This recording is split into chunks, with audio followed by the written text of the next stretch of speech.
Hamon warriors were sent to every corner of England, and reports came back that no further signs of zombie invasion had been found. But we knew a few thousand, possibly even tens of thousands of Antonio Torres were still hiding somewhere. So the Hamon warriors kept digging, and instituted a national health exam to make sure there were none hiding inside ordinary citizens. Stephen went back to the motorised manor, Lisa went back to the Hamon warriors, and I went on with the war, and lost a lot of friends, but somehow, boring dicks like William Cardinal stayed alive. Cardinal survived the attack on the Naval Air Force Base by Antonio Torres with nothing worse than a broken leg. I then told everyone he'd ordered me to the fight in London, and was treated like even more of a hero than I was, got himself promoted, and by the time the war ended and the Army and Naval Air Forces had been merged into the English Air Force, he was the supreme commander, never had to go to any dangerous fronts, and got to sit in his damn wheelchair acting like a big shot. But whatever, the war was finally wrapping up. The only good thing about wars was that they ended. So with the war over, I went back to Westwood and the Joestar mansion, and wondered what to do with myself. Flying fighter planes had been a good job, but I'd quite like to get married and have some kids, so maybe a less potentially fatal job would be good, like a pilot on a merchant plane. Maybe take it easy flying passengers around. But John Moore Brassabon asked me to get involved in politics, and since we'd had a lot of fun doing cars and planes together, I could totally see the appeal of doing something new. But I've been with John for a while now, and I thought that as a man, it was high time I did something on my own, so I kind of wanted to try something else too. I thought about things for a while, and man, Lisa was sure taking her time coming. What was going on there? I figured she was busy, but Lisa was never not busy, so that hardly presented a problem. Had she changed her mind? That thought made it feel like something was squeezing all the air out of my heart, so I got real serious about it real fast. What had I done? Ever since the attempted zombie invasion of London, I just continued on with the war against humans. But thinking about it, I remembered the stories my war buddies had told. I was just excuses never seemed to work with girlfriends and wives. Lots of times the thing they were just doing was what caused the strife in the first place, and since they didn't do much of anything besides what they were just doing, it was often the case that their girls wanted them doing something else. It was hard for me to believe that Lisa disapproved of me going to war and flying planes, so the latter situation was more likely to apply here. All I'd done was the war, so I'd almost certainly failed to do something Lisa wanted me to do. If Lisa's been expecting something from me, I was absolutely confident I'd failed to live up to that expectation. I'd seriously done nothing else but the war, and we hadn't even seen each other in 3 whole years. I hadn't called her at all, or even written her a letter. But I mean, we'd always been that way, right? After Lisa joined the Hamon warriors and went off with Straits, I'd only seen her the night lots of people died in the church on La Palma, in the darkness of the underground shrine in Rome, in jail, and the day we exterminated all the zombies in London. Man, that wasn't nearly enough. Had we really only been together 2 weeks in the last 17 years? Our time in jail was comparatively long, but otherwise we'd only met 4 times. 4? Huh? Really? I felt like we'd met and talked and been together a lot more than that, but we really hadn't. It was like we just coincidentally bumped into each other during some crisis or other. Wait, I realised. That's what it was like when we were kids. We only met when I was in trouble. Like I only needed Lisa when my back was to the wall. And not just that, Lisa also only met me when she was in a tight spot. Was that enough for both of us then? But I was old enough to know better now. Couples, married or not, didn't last long if they only met when absolutely necessary. It was vital they be together on ordinary days, and spend time together doing nothing in particular. That was what cemented their bonds. Oh shit, I thought. This was bad. We needed a relationship revolution. With that wind in my sails, I decided to go see Lisa. According to Mum, she was in Switzerland. Nobody looked better backed by snow-covered mountains than I did. All fired off, I dashed off to Switzerland, grabbed Lisa and yelled, "Damn it, Lisa! If you don't love me, why'd you say you wanted to marry me?" I had no idea why I'd said it like that. It was a total sulky whine, made me sound as dumb as I was, like a toddler. I planned on being very mature and expressing my desire to date properly, to face our feelings, to strengthen our relationship over time, to take things to another level. And yet, I stood there flapping my lips and uttering strange gasps, unable to say anything else at all, much less correct course. Lisa stared at me for a moment, then burst out laughing. To my great relief, Lisa was just as she always was, and seeing that bright smile of hers was all I needed to know I'd been trapped in a metal cage of my own devising. Don't be ridiculous, George, Lisa said, exactly as I'd secretly hoped she would. Why would you ever think I didn't love you? Of course I love you. Can you not tell without seeing me? I'd think you should know that much even when we're apart. Loving you is the foundation of my personality. You know me better than anyone, so I think you know that much too. I did, but I got scared anyway. Then Lisa said, Sorry, I'm sure this is because the war ended, but all I'm doing is Hamon warrior work. Yeah, well, exactly, yes. I really am sorry, she went on. I genuinely wanted to go running straight to you, George. I've been waiting for the war to end. Sorry, I sound like a little girl, don't I? I'm almost 30. I act more grown up with everyone else. But when I'm with you, George, I feel like we're kids again, and that shows in how I act. I mean, she didn't even look 20 yet, and to my eyes she basically hadn't changed at all since I was 10. But when I hastily tried to tell her this, she said, But I was just so scared. I mean, Master Tompety went and said something ridiculous about you dying around the time we got married. What? Lisa had started crying, so I said, I'm not going to die, Lisa. I promise I won't. You remember my dad, right? Joestar men don't die and leave their wives or lovers. I won't wind up as just a head though. Me and all parts of me will stay with you. Lisa flung herself into my arms, nestled her head in my chest and kept on crying, so I got mad. Where was that bald son of a bitch? I was ready to kill him for spouting crap and making Lisa feel like this. Was there any way to prevent this prophecy from coming true?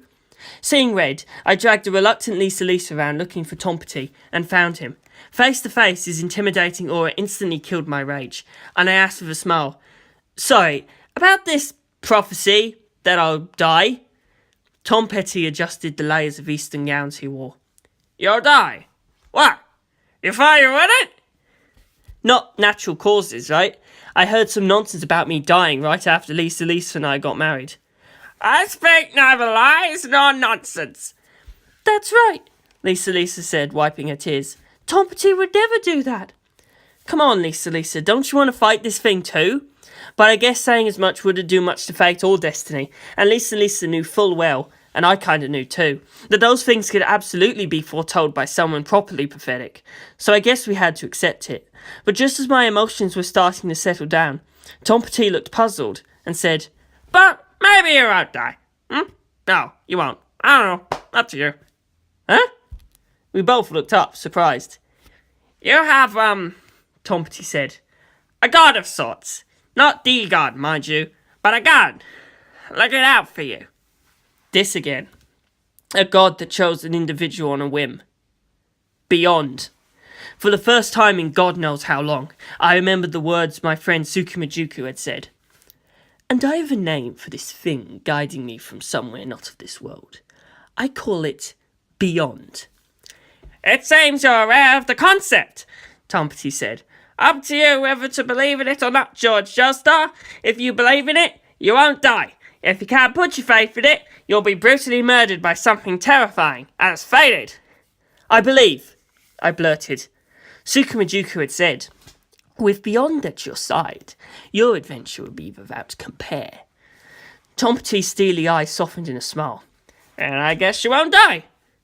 Was it that easy? Lisa looked pretty stunned by this too. That god may not have made up its mind either, but if you wish to go on living, you must follow that god. Well then, no help for it, I now believed in Beyond. But I wasn't exactly sure how to do this, so I just thought, thanks in advance, and didn't really do anything else about it. Then Lisa and I left Switzerland, went back home, announced our engagement, and started planning the wedding. This church, then a party in the garden at the Joestar mansion, so we'd need drinks and food. And what kind of music should the band play anyway? Lisa and Mom and Penelope went on about that sort of thing.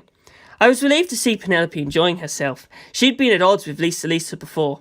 Penelope picked up on my relief and explained, But Lisa's amazing! I can never measure up! I'm glad it's Lisa, really! If it was anyone else, I'd be jealous! But with Lisa, I just can't bring myself to feel that way!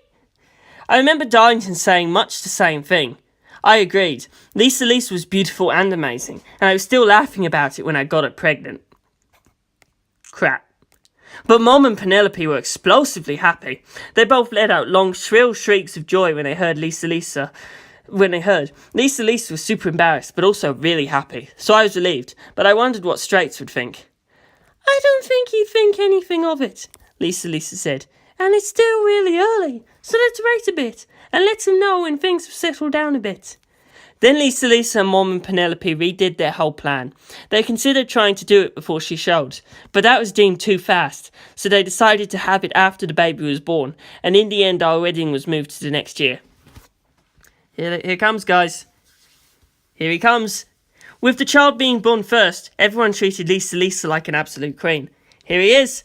Old Man Speedwagon sent presents at a shocking rate, one of everything for boys and girls. I let out my first ever happy scream. "Please, calm down," I begged, unable to wipe the grin off my face. "I'll do as I damn well please," Speedwagon said, standing his ground. There he goes, guys. There he goes. Then the baby was born. A boy. We named him Jorge Joestar. That way, he'd be a Jojo too. He inherited Lisa's talents, and even as a baby he defaulted to ham-on breathing.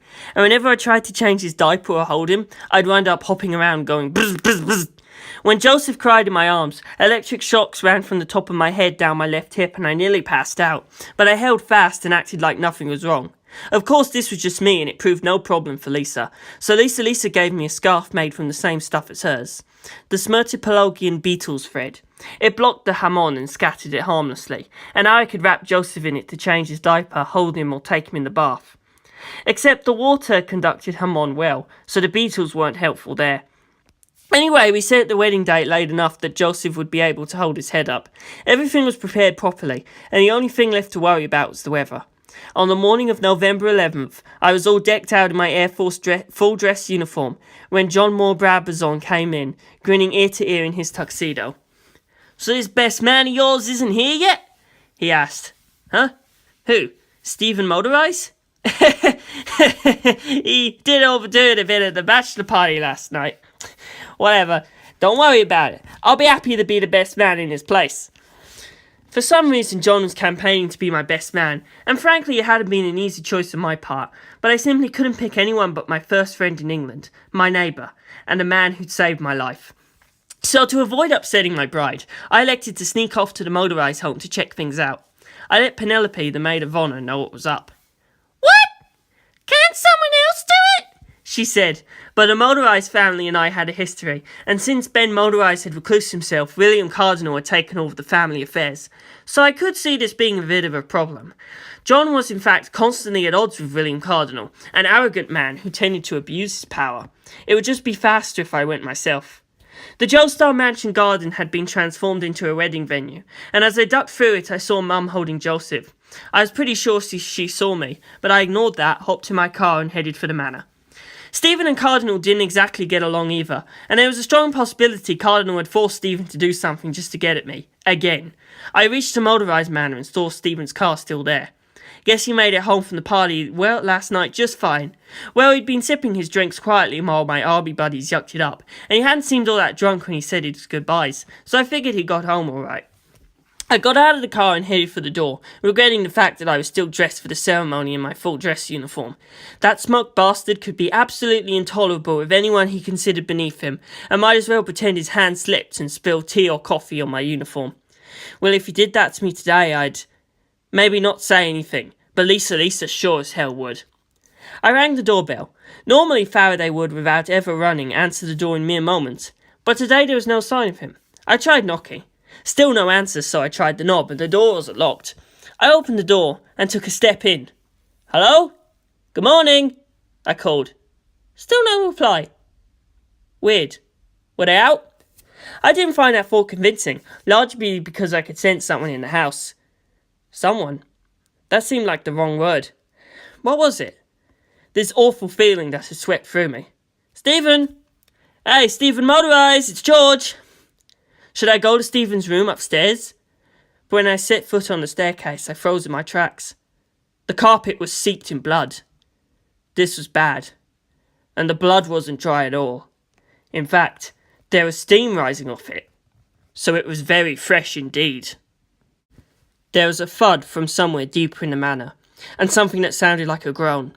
This wasn't over yet. It was still happening right now. Damn it. I grabbed the poker from the fireplace at the back of the entrance lobby and took a firm grasp on it with both hands. The sound had come from upstairs, to the right from the top of the staircase. Darlington's bedroom was most likely on the right. Stephen's was on the left. But would he have a gun hidden in his room? I didn't know. Fuck it. I ran up the stairs. I put my back to the wall and peeked down the hallway to the right. At the back of the hall stood a girl in pyjamas, her head down, covered in blood. "Darlington!" I said, and stepped out into the hall. But was that Darlington? She was taller and skinnier than Darlington, and her hair hung straight down, no sign of Darlington's meticulous little curls. But I recognised that hair and her figure. The blood-stained girl raised her head when I stepped out into the hall. It was Kenton Motorize, as she'd been when she died 15 years ago. I stopped in my tracks, stunned, and Kenton said, "Blah."